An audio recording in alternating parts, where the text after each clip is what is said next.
शेठ sir, मानकर sir आणि आपण उपस्थित असलेले सगळे,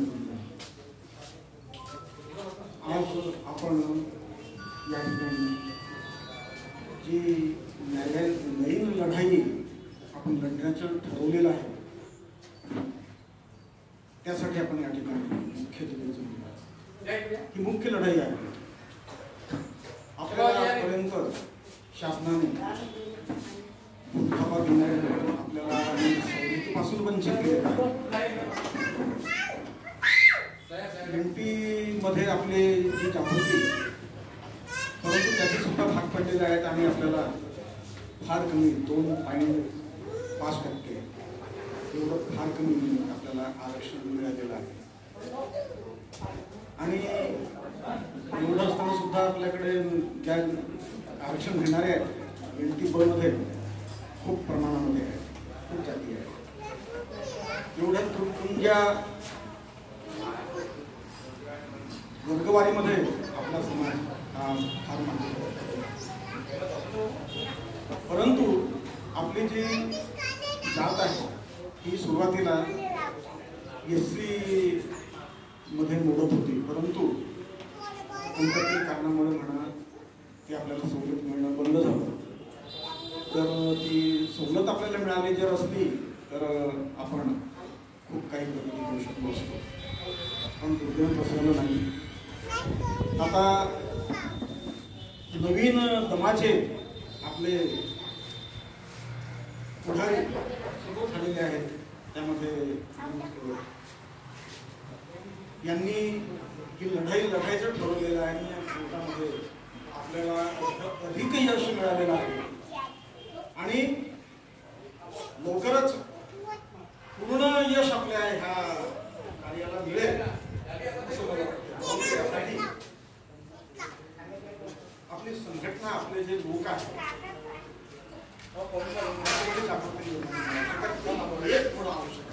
ते आपण एकजूट बोलवणे ही फार म्हणजे शोकांतिक आहे, फार म्हणजे दुःखाची गोष्ट आहे.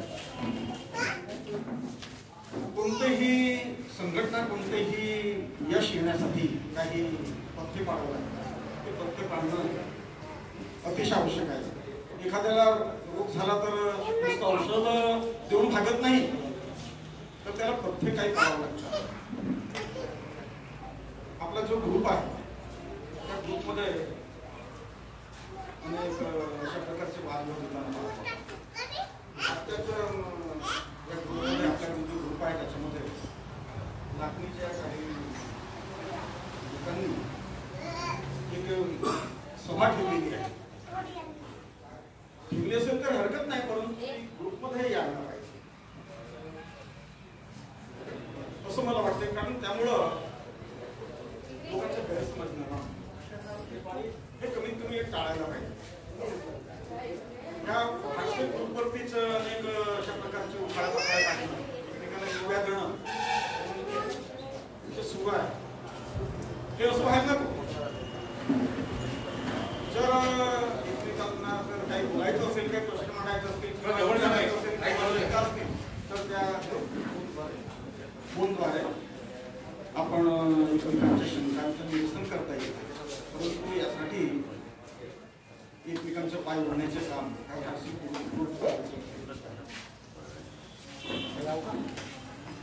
तसेच अजूनही असं मला वाटते की आपल्याच ग्रुपवरती काही विरोधकांची थोडीशी वादविवाद अशा प्रकारच्या केल्यासारखं वाटतं. अजूनही आपला समाज हा उठावलेला नाहीये, अजूनही अंधश्रद्धाच आहे. देवादिकांना मानतो तो, देवादिकांवरती याचा खूप जास्त प्रमाणामध्ये विश्वास आहे आणि त्यामुळं थोडस याच्या देवाविषयी म्हणजे काही बोललं आपण तर तो त्याला तेच पोचते खूप. आणि त्यामुळं जसं एखादा बैल एखादी गोष्ट त्याला अचानकपणे काही गोष्टी आल्या समोर तो गुजारतो आणि बंडी उलट बिघडण्याचा संभव जास्त असतो आणि त्यामुळं अशा प्रकारच्या ह्या गोष्टी टाळायला पाहिजे. कारण आपले जे समाज बांधव आहेत ते बुजाडण्याचा संभव असतो, दूर जाण्याचा संभव असतो आणि त्यामुळं हे पथ्य टाळणं अतिशय आवश्यक आहे.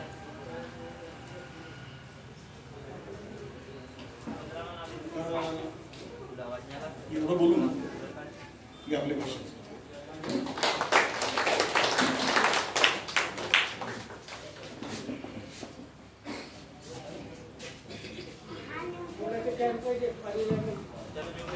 हॅलो, यानंतर डॉक्टर मानूरकर सर हे सुद्धा आपलं मार्गदर्शन करतील.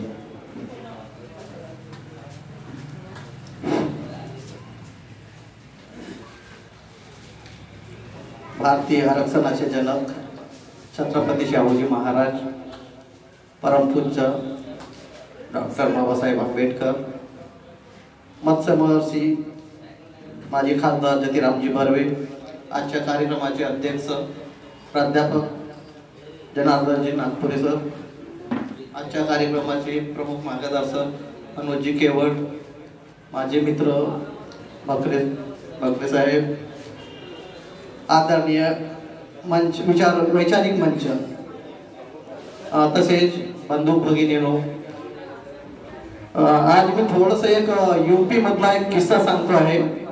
यूपी मध्ये जो उत्तर प्रदेश सरकारने जो आपल्या इतर मागासवर्गीय 17 जातींना अनुसूचित जातीमध्ये समावेश केला आहे त्याबद्दल मी थोडंसं सांगतो आहे, कारण की ते सांगणं आणि समजणं खूप महत्त्वाचं आहे असं मला वाटतंय.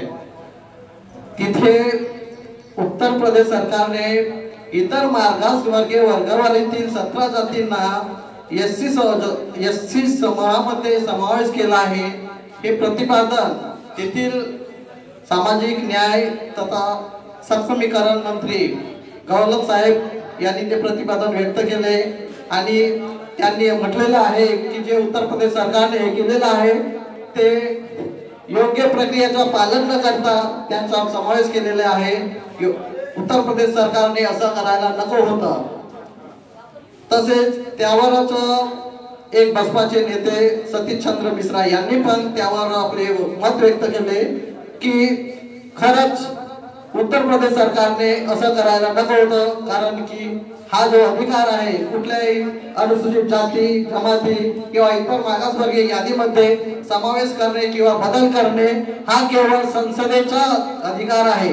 केवळ आणि केवळ संसदेचा अधिकार आहे, हा राज्य सरकारचा अधिकार नाही, असं प्रतिपादन सतीशचंद्र मिश्रा यांनी केलेलं आहे. त्यांनी पुढे बोलताना असं पण म्हटलेलं आहे की हे जो बदल करायचा अधिकार आहे हा देशातील राष्ट्रपतीला सुद्धा नाही, तर राज्य सरकार असं करू शकत नाही. हा एक न्यायालयाचा भाग असू शकतो, न्यायालयामध्ये याची याचिका दाखल होऊ शकतो. तेव्हा मला एवढंच सांगायचं आहे, जर राज्य सरकार त्यांना अनुसूचित जातीमध्ये समावेश करतोय, परंतु आपलं तसं झालेलं नाही. आपण 1936 मध्ये एससी समूहामध्ये होतो आणि 1950 ऑगस्ट 1950 म्हणजे पुढच्या ऑगस्ट मध्ये आपल्याला 74 वर्ष होत आहेत. आपल्याला एससी समूहामध्ये बाहेर फेकल्या गेलेलं आहे. कुठलाही संसदेचा अधिकार किंवा कुठल्याही प्रक्रियेचे पालन न करता आपल्या समूहाला एससी समूहामधून बाहेर फेकल्या गेला आहे आणि तेव्हापासून 74 वर्ष झाले आपल्यावर एवढा मोठा अन्याय झाला आणि तेव्हापासून मात्र आपण अजूनही झोपलेलोच आहोत. आम्हाला याची काहीही वाच्यता किंवा काही वाटत नाही, कारण आपल्याला याची जाणीव नाही, त्याच्यामुळे आम्ही झोपलेलो आहोत. हे खरं आहे, कारण की जेव्हापर्यंत जाणीव होत नाही तेव्हापर्यंत तो झोपू शकतोय, परंतु जर जाणीव झाली आपल्याला खूप मोठा अन्याय झाला, अत्याचार झाला आणि तरी जर आपण तळमळून उठत नसो तर ही मात्र खूप मोठी खेदाची बाब असू शकते. म्हणून मला असं वाटतं मित्रांनो, आपला हा अन्याय झालेला आहे, कारण की 74 वर्षात जर आपल्याला एसीचं आरक्षण असता तर आपल्यामधलेच कितीतरी राज्यसभेमध्ये असते, संसदेमध्ये असते, खासदार असते, आमदार असते, जिल्हा परिषद सदस्य असते, पंचायत समिती असते, खूप पदाधिकारी असते, अधिकारी सुद्धा असते, परंतु आपण त्याच्यात वंचित असल्यामुळे आपला समाज जिथल्या तिथेच आहे. अजूनही पाहिजे तशी स्थिती सुधारलेली नाही आहे. ही खूप मोठी शोकांतीची बाब आहे. मित्रांनो, आम्ही इथं आलोय कशासाठी आलो इथेच नाही, आमच्या प्रत्येक तालुक्यामध्ये एक आम्ही आरक्षण संवाद महासभा घेतो आहे. आम्हाला वेळ नाही कारण की आमचे जे 4-5 लोक आहोत आम्ही या समितीमध्ये, जे आम्ही नेहमी आता सभेमध्ये जात असतो, सर्व आम्ही कामाचेच असतो, नोकरीमध्ये असतो. आजही आमचे एक उपाध्यक्ष साहेब त्यांची आज ट्रेनिंग असल्यामुळे ते पण येऊ शकले नाही. माझाही आज ऑफिस होतं त्याच्यामुळे मी पण उशिरा आलोय. मला एवढंच सांगायचं आहे, आम्हाला जागृत व्हायचं आहे, एकरूप व्हायचं आहे, एकत्र व्हायचं आहे, समूहाने लढायचं आहे, आंदोलन करायचं आहे. आणि हे करण्यासाठी आपल्याला एकत्र येण्याची खूप गरज आहे. आपण आपसातच केवळ भांडत राहू तर आपण एकत्र येणार नाही. सरांनी जे म्हटलं आहे की आपणच समूहामध्ये असो किंवा कुठेही असो, आपापल्या जातीमध्ये आपण एकमेकाचा हेवे दावे करतो, आपणच आपल्या समाजाला मागे फोडण्याचा प्रयत्न करतो. हे चुकीचं आहे, असं करू नये. असं केलं तर आपण एकत्र येणार नाही आणि एकत्र आलो तर आपण एवढा मोठा लढा कधीच लढणार नाही. मी एक थोडा किस्सा सांगतोय. पुन्हा मागे डिसेंबर मध्ये मी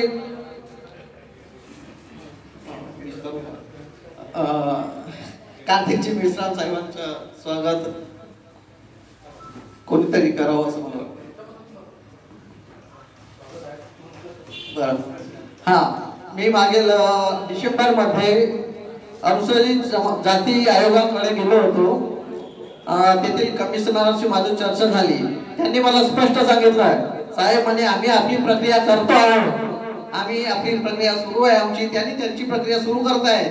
परंतु तुम्हाला जर याच्यावर पुन्हा काहीतरी पाहिजे असेल, याचा परिणाम जर मिळवायचा असेल तर तुम्हाला राजकीय दबाव आणणे गरजेचं आहे, किंवा न्यायालयीन लढा लढण्याची गरज आहे, किंवा रस्त्यावर उतरण्याची गरज आहे. तीनही खूप मोठ्या गोष्टी आहेत. आपल्यासाठी राजकीय दबाव आणणे ही खूप मोठी गोष्ट आहे. राजकीय दबाव आणू शकत नाही कारण आपण एकत्र नाही, आपण एक नाही. तसेच जर आपण एक नाही तर न्यायालयीन लढा सुद्धा लढू शकत नाही, कारण की न्यायालयीन लढा लढण्यासाठी खूप मोठ्या पैशाची गरज असू शकते. तेव्हा न्यायालयीन लढाई लढण्यासाठी सुद्धा खूप मोठ्या पैशाची गरज आहे. आणि रस्त्यावर लढण्यासाठी सुद्धा आपल्याला एकत्र येण्याची गरज आहे. म्हणजे ह्या सगळ्या तीनही ज्या प्रक्रिया आपल्याला करायच्या आहेत, ह्या केवळ आणि केवळ आपण एकत्र येण्याने होऊ शकतात. म्हणून मला असं वाटतंय, आज माझं आव्हान आहे की आपण आज एक हात दिल्याने 100,000 लोक तयार झाले पाहिजे. जेव्हा जेव्हा आपण लढा देऊ, जेव्हा आंदोलन उभा करू, तेव्हा आपण मोठ्या समूहाने आम्हाला साथ द्या असं मला वाटतंय. आणि मी माझे 2 शब्द इथे संपतो. जय हिंद, जय भारत.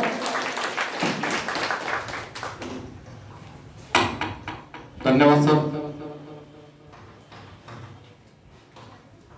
आपण पाहतो आहोत आपल्या नेहमीच्या याच्यामध्ये गवताची पेंडी, मोडी, एक काडी जर असली लास्ट मांडला तर काडी तुटते, एक गवत असला गेला तर तुटून जाते. परंतु गवताची पेंडी जर बांधला तर त्या गवताची पेंडी तोडायला खूप वेळ लागते, किंवा त्या मोडी जर तोडतो म्हटलं तर तो मोडी तुटत नाही.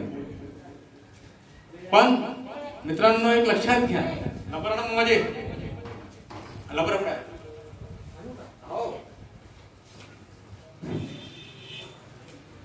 तर याकरता आपल्याला एकजूट होणं आपल्याला एकजूट होणं गरजेचं आहे. मामाची लपड द्या, लपड ठेवा.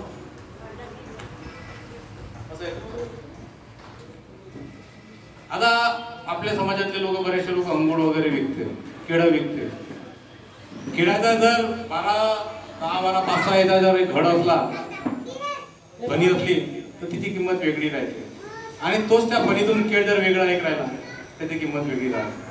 अंगूर जर आपण पाहिला, अंगुराचा जो घड राहते तो आपल्याला 50 रुपये किलो जर भेटत असेल तर ते मणी राहते पाणी फुटलेले, तर त्याची किंमत काहीच नसते. म्हणून आपल्याला एक काम करायचं आहे, आपल्याला घड बनायचं आहे, आपल्याला फणी बनायची आहे, आपल्याला मोडी बनायची आहे, आपल्याला गवताची पेंडी बनायची आहे. आपल्याला विखुरलेलं राहायचं नाही आहे. या ठिकाणी जे ज्यांनी आताच त्यांना डॉक्टर बाबासाहेब आंबेडकर पुरस्कार प्राप्त झालेला आहे, जे आपले समाजाचे शाहीर आहेत असे कार्तिकजी स्वामी विश्राम सर या ठिकाणी उपस्थित झाले. यांचे स्वागत कैलासजी तुमसरे हे करतील, त्यांना विनंती करतो. कैलास तुमसरे कार्तिक स्वामी साहेबांचं स्वागत करतील.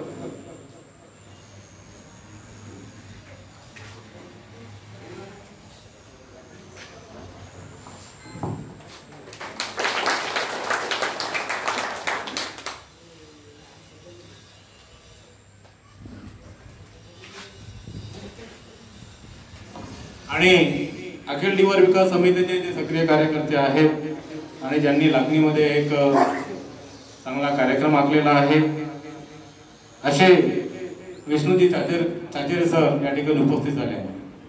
आज कर्मधर्म संयोग असा आहे की त्यांचा आज वाढदिवस आहे आणि आपण त्यांना सर्वांनी वाढदिवसाच्या हार्दिक शुभेच्छा द्यायच्या आहेत. आणि आजच्या या कार्यक्रमाचे जे अध्यक्ष आहेत आणि बाकी सर्व मंडळी विनंती करतो की त्यांनी पुष्पगुच्छ देऊन या ठिकाणी त्याचं स्वागत करा, त्यांना शुभेच्छा द्यायच्या.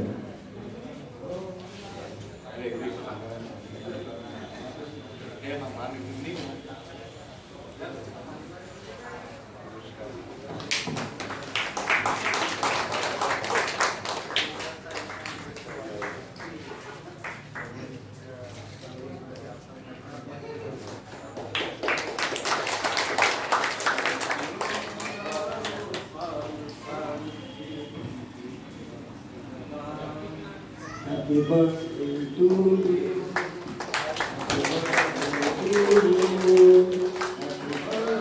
Happy birthday, happy birthday. आपल्या हा सर्वांच्या शुभेच्छांनी मन अगदी भारावलेलं आहे आणि आपल्याशी संवाद मी थोड्या वेळात साधणार आहे, कारण आपल्याशी संवाद साधण्यासाठीच मी लागणीमध्ये इथे आलो आहे. माफ करा थोडा उशीर झाला. धन्यवाद आपल्या सर्वांच्या प्रेमाबद्दल. आणि आदरणीय बचारे सर, आपण माझ्या ह्या वाढदिवसाबद्दल आपल्या सर्व परिवारातर्फे मला जे पुष्पगुच्छ आणि जो शुभेच्छा वर्षाव दिला, तर त्या शुभेच्छा आणि वर्षाबद्दल परत एकदा पुरुष आपल्या सर्वांच्या तिवर समाज बांधवांच्या उपस्थितांच्या येणाऱ्या सर्व आजूबाजूच्या समाज बांधवांचे परत एकदा पुनश्च एकदा आभार. धन्यवाद.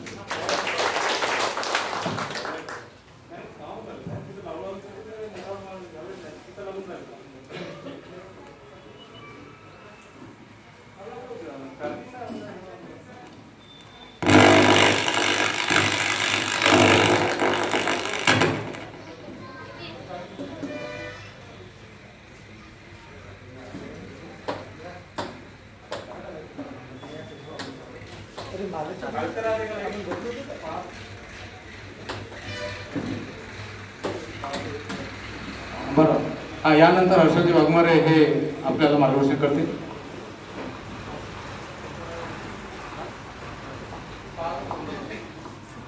सर्वप्रथम जे काही थोडंफार आपल्याला आरक्षण आहे जे ज्यांच्यामुळं मिळालं ते आमच्यासाठी महामानव असलेले जतीरामजी बर्वे यांना मी नमन करतो. आणि आजच्या या मार्गदर्शनपर कार्यक्रमासाठी अखिल डिवर समाज विकास समितीचे अध्यक्ष श्री जनार्दनजी नागपुरे, श्री उपाध्यक्ष मनोजजी केवट,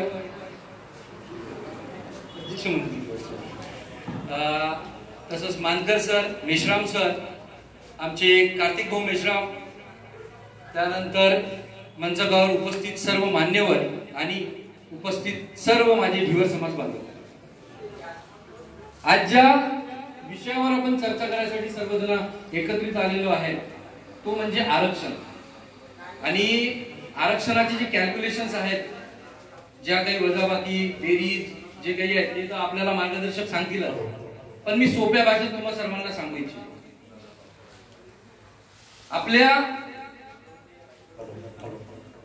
आपला जो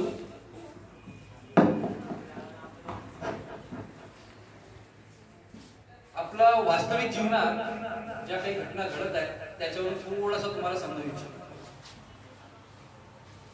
आपल्या ढिवर समाजाचा पारंपरिक व्यवसाय म्हणजे मत्स्यशेती. मत्स्यशेती म्हणजे ते फक्त तलावातच नाही, नदींमध्ये किंवा जिथे कुठे पाण्याचे जलाशय आहेत, पाणी आहे, तिथे जी होणारी मत्स्यमारी आहे, मासेमारी आहे, हा आमचा पारंपरिक हक्क असून ही आमची शेती आहे. बरोबर.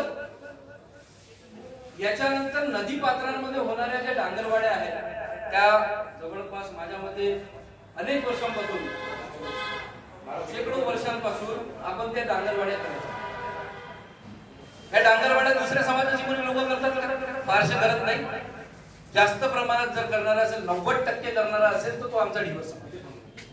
मासेमारी करणारा 90% आमचा ढिवर समाज. नुसतं मुंबई जर सोडलं तर आपल्या इकडचा जो भाग आहे, आपल्या इकडच्या भागामधल्या ढिवर समाजाकडे जर थोडंसं पाहिलं तर तुम्हाला लक्षात येईल का आपला समाज इतका मागासलेला आहे, इतका मागासलेला आहे ज्याची काहीच हद नाही. मी भरपूर ठिकाणी थोडंसं फिरलेलो आहे. आपल्या समाजामध्ये मी राजकारणामध्ये किंवा समाजकारणामध्ये खूप कमी राहिलेलो आहे. आता आलेलो आहे. मला वाटते इथले 75% लोक मला ओळखत पण नसतील. पण या 1-2 वर्षामध्ये मी समाजाचा जो अभ्यास केला, जो बघितला मी समाजाचा, ते खूप भयावह दिसलं. आता काही दिवसा अगोदर मागच्या वर्षीची गोष्ट, लागणीमध्ये एक ढिवर समाजाचा व्यक्ती घर पडून त्या घराच्या याच्यामध्ये मरण पावला, दबून मेला, जीव तू मांडत. अशीच एक केस आपल्या पवनीमध्ये पण होती. तो थोडक्यात वाचवला. बोला नागपुरे म्हणून कदाचित ओळखत असतील आपल्या लोक. त्याच्या घराच्या 4 भिंतींपैकी 2 भिंती पडलेल्या होत्या, 2 भिंती बाकी होत्या आणि त्या 2 भिंती मागच्या वर्षी त्याही पडल्या, पण तो थोडक्यात बचावला. अशा कंडिशन मध्ये त्याला घराची गरज होती, बरोबर आहे. त्याला घर भेटायला पाहिजे होतं अगोदर, तो नव्हता भेटला. म्हणजे कुठेतरी आम्हाच्या घरकुलांचे विचार प्रायोरिटीवर करणे गरजेचे असताना सुद्धा सरकार करत नाही.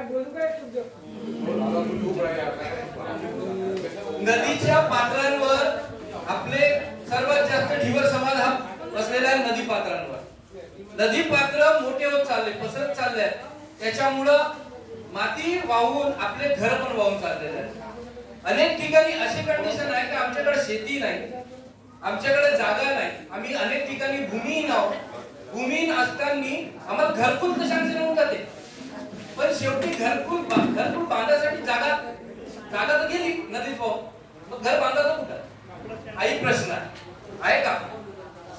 आता इथं आमची सोसायटीचे बांधव जास्त आहेत किंवा जरा थोडासा गावात जे नदीपासून थोडस दूर आहे त्याच्यामध्ये भरपूर लोक आहेत, त्याच्यामुळे हा प्रश्न दिसत नाही. पण जरी ते बाहेर असतील तरी माझं असं म्हणणं आहे की तुमच्याकडे शेत्या पण नाही. पारंपरिक दृष्ट्या आपण जर विचार करायला गेला तर आपली मत्स्य शेतीच आहे आणि आपण मच्छीसाठी वारंवार वाटमारी करत बसलो. जिथं जंगलातले तलाव भेटले आपण तिथे मच्छी मारायला गेलो, नदी भेटली तिथं मारायला गेलो, तलाव भेटलं. सर्वांना विनंती आहे का आपण या ठिकाणी काय ऐकायला आलेलो आहे, आपण चर्चा नको करा, आपण ऐका. काहीतरी घेऊन जायचा आहे, तो कशा प्रकारचा आहे तो सर्वांना माहित आहे. तर जाऊ द्या, आपल्या समाजामध्ये हेही एक शोकांतिका आहे, कारण की समाज अशिक्षित आहे आणि व्यसनाधीन होण्यामागचं कारणही थोडंफार तसंच आहे की आपल्याकडे रोजगार नसल्यामुळे शेवटी म्हणजे परंपरेपासून चालत झालेला आहे. आपण आता कुठेतरी थोडा बदलत चाललेला आहे. ते बदल गरजेचं आहे, घडणे गरजेचं आहे. बदल जर नाही घडलं तर आपण अजूनही प्रवाहाच्या बाहेरच राहू. कुठेतरी प्रवाहात आणण्यासाठी जतीरामजींनी भरपूर प्रयत्न केले. आज आमचे मनोजी केवळ आपल्या समाजाचा पूर्ण अभ्यास करून राहिलेले आहेत. आपल्याला आरक्षण कुठे भेटला पाहिजे याचा विचार करतायत, अभ्यास करतायत. तर हा आपल्याला मुख्य प्रवाहात आणण्याचा प्रयत्न आहे आपला. मागे मी कदाचित तुम्हाला सर्वांना माहिती असेल, मागे आपण गोसे धरणावर आंदोलन केलेलं होता की आपल्या समाजाचे ज्या डांगरवाड्या गेलेल्या आहेत त्यांचे मोबदले भेटले पाहिजे. ज्या डांगरवाड्या आपल्या हक्काच्या होत्या त्या गेलेल्या आहेत. 1988 मध्ये धरण बनलं. धरण बांधताना एखादा प्रकल्प बांधताना जेव्हा राष्ट्रीय स्तरावरचा प्रकल्प बनतो तेव्हा त्या प्रकल्पाला बनवताना त्याचे सर्व ब्लूप्रिंट तयार केले जाते. त्या ब्लूप्रिंट मध्ये सर्व गोष्टी येतात. कोणाचा भला होत आहे, कोणाचा नुकसान होत आहे, कोणते घटक बाधित होत आहेत, या सर्व गोष्टी विचार केल्या जातात. पण आपण त्या काळापासून म्हणजे समजू शकता आपण खूप अगोदर पासून आपले रोजगारांवर लाद पडत आहे, पण आपण संघटित नसल्यामुळे आपल्याला काहीच नाही भेटत. तो प्रकल्प बांधताना सर्वात अगोदर इतक्या ज्या नदीपात्रावर असणारा इतकाही ढिवर समाजाचा रोजगार एका झटक्यात गेला, पण कोणत्याच सरकारनं कोणत्याच राजकारण्यांनी काहीच दखल घेतली नाही. याचं कारण होता कारण आपल्याकडे राजकारणात आपला एकही माणूस त्या काळात मोठा नव्हता, बरोबर आहे. त्या काळामध्ये 2 मोठे नेते, राष्ट्रीय स्तराचे 2 मोठ्या नेत्यांनी तो प्रकल्प आपल्या क्षेत्रात आणला, पण त्याचा फायदा आमच्या ठिवर समाजात काय? काहीच नाही. असे अनेक प्रश्न आहेत जे आपले अजूनपर्यंत सुटलेले नाहीत आणि ते सुटणे गरजेचे आहे. आपला समाज अजूनही शिक्षणापासून इतका दूर आहे, भरपूर, ज्याच्यामध्ये मी अनेक ठिकाणी पाहिलं 7वी 8वीच्या वरती तर आपल्याकडे शिक्षण झालेले पोरं दिसत. म्हणजे शिक्षणातही आपण मागं, रोजगारातही आपण मागं. आपल्याकडे रोजगार काय? स्थायी रोजगार आहे तुमच्याकडे? काही तुमच्या तलावावर, आता तुमच्या तलावावर मागे एक GR निघलेला होता. त्या तलावावर असं आलं होतं का ज्यांच्याकडे 7 बारे आहेत त्यांना पण सोसायट्यांमध्ये समाविष्ट करा. आता तिला कुंड्यांकडे सोसायटी मस्त 7 बारे आहेत, एक नंबर. आपल्याकडे तर त्याला भूमिहीन भरपूर जण राहतात, 7 बारे नाही. मग आपण काय नाही करत, त्यांना आतमध्ये घ्यायचं का? म्हणजे कसा आपले प्रश्न समजून घ्यायला गव्हर्नमेंट तयार नाही आहे. आपले प्रश्न मेन म्हणजे मांडणारे नाही आहे. मांडणाऱ्यांसाठी जे आता समोर येतात त्यांना सपोर्ट देणं गरजेचं आहे. आपण सर्वांनी एक होऊन ते दाखवून देणं आहे का आमच्याकडे पण नेते आहेत, आम्ही आमचे प्रश्न मांडू शकतो. जर आमचे प्रश्न नाही मिळले तर आम्ही रस्त्यावर उतरून आंदोलन करून आम्ही सरकारचा विरोध आणि आमच्या मागण्यांसाठी आम्ही अडून बसू शकतो, हे दाखवणं गरजेचं आहे. आता इथे या मंचावर अनेक लोक आहेत, त्यांचं मार्गदर्शन होणं गरजेचं आहे. मी नक्कीच आपले अनेक प्रश्न मला जेव्हा लक्षात येतील, जेव्हा दिसतील तेव्हा मी उचलेला.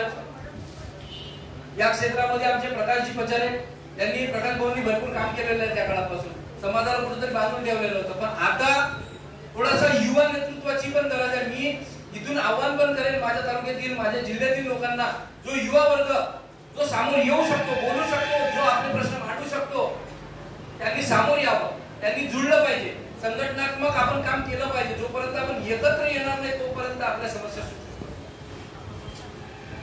आणि त्याच्यासाठी आव्हान करून मी आलेल्या पाहुण्यांचं माझ्या तालुक्यात आहेत म्हणून मी सर्वांचं स्वागत करतो आणि इथे माझे 2 शब्द थांबवतो. धन्यवाद.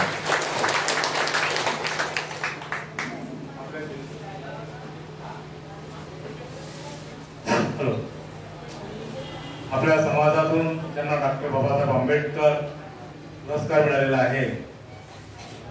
हे कशासाठी मिळालेलं आहे? कारण की ते शाहीर होते आणि शाहिरीतनं किंवा लोक कलेतनं त्यांनी समाजामध्ये बऱ्याचशा ठिकाणी, जिल्ह्यामध्ये, समाजामध्ये किंवा इतर समाजामध्ये सर्व ठिकाणी त्यांनी समाज प्रबोधन केला आणि त्यांना म्हणून डॉक्टर बाबासाहेब आंबेडकर पुरस्कार प्राप्त झालेला आहे. त्यांचं मी या ठिकाणी स्वागत करतो अगोदर आणि त्यानंतर त्यांना विनंती करेन की त्यांनी एक समाज बांधवासाठी एक पोवाडा सादर करायचा आहे. कार्तिक जी मिश्रा.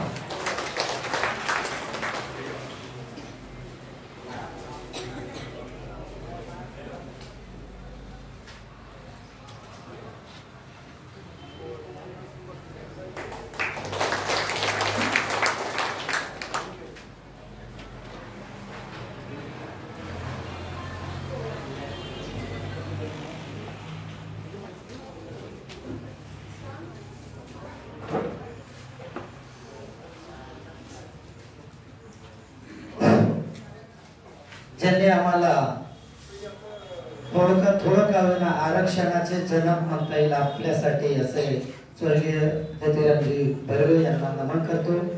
त्याचप्रमाणे व्यासपीठावरील तज्ञ मार्गदर्शक आणि म्हणतात ना कितीतरी ज्ञानी असे गुरुविना मार्ग नाही.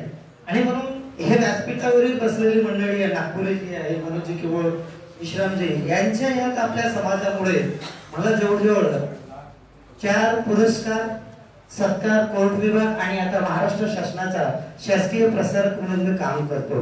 वनश्री अवॉर्ड 2011चा 14ला मुंबई येथे मिळाला. कोर्ट विभागाने सत्कार केला. कृषी विभागाचा राज्यस्तरीय, महिला व बाल विकासचा विभागीय द्वितीय असे 4 पुरस्कार आहेत आणि अनेक सत्कार, 350 प्रमाणपत्र प्राप्त आहेत. 350च्या वर म्हणजे जवळजवळ 500 प्रमाणपत्र आहेत माझ्याकडे. आणि काल परवाच 1-2 दिवसाला आपल्या सगळ्याचा सत्कार झाला. परंतु मी उशीर का होण्या समाजाने दखल घेतलं. अनुसूचित समाजमध्ये त्या दिवशी सगळे एकत्रित होते त्यावेळेस माझा पण सत्कार करण्यात आला. त्यावेळेस मी एकच होतो त्या याच्यामध्ये कुठंतरी आपण. आणि म्हणून त्याची खावी पोळी त्याची वाजवी टाळी याप्रमाणे या समाजाची मी पोळी खाल्ली आणि म्हणून या समाजामुळे मी मोठा झालो.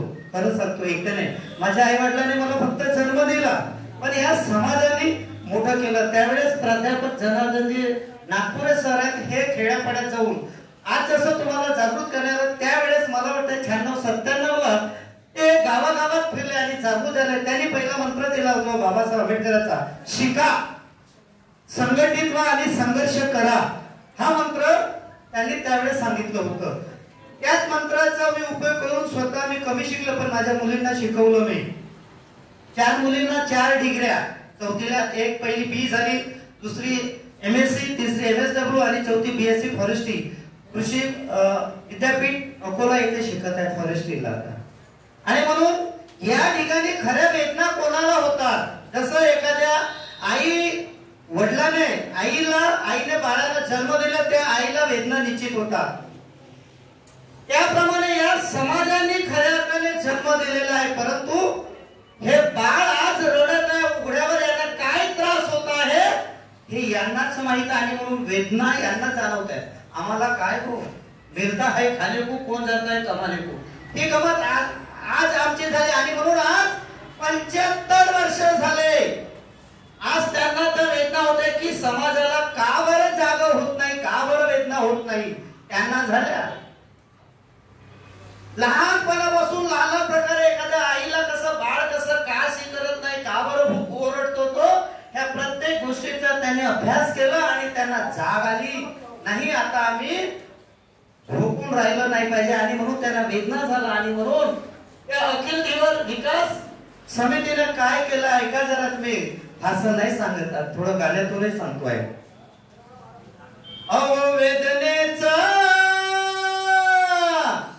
वेदनेचा आलं हो अमृतकाळ.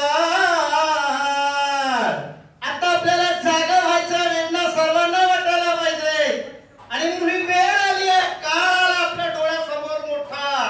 आता या काळाला सगळ्यांनी तडफडून बघितलं पाहिजे काय काय वेदना आहेत म्हणून. वेदनेचा आलं हो अमृतकाळ. महाआंदोलन करण्याची आली ही वेळ, महाआंदोलन करण्याची आली ही वेळ.